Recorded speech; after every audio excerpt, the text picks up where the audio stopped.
అక్షయ తృతీయ రోజు మనం పూజ చేయాల్సింది లక్ష్మీ కుబేరులకు అనమాట.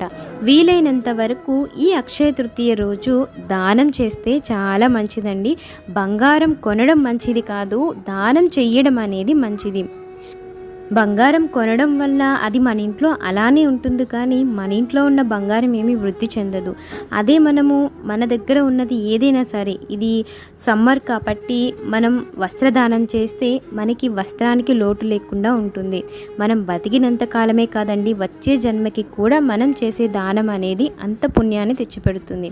అలాగే స్వయం పాక దానం చేస్తే మనకి తిండికి ఎలాంటి లోటు కూడా ఉండదండి. బతికినంత కాలము కూడా వీలైనంత వరకు బ్రాహ్మణుడికి దానం చేయడానికి ప్రయత్నించండి. ఎందుకంటే మనం చేసే దానాలన్నిట్లో బ్రాహ్మణుడికి చేసే దానం చాలా ఉత్తమమైన దానం అండి.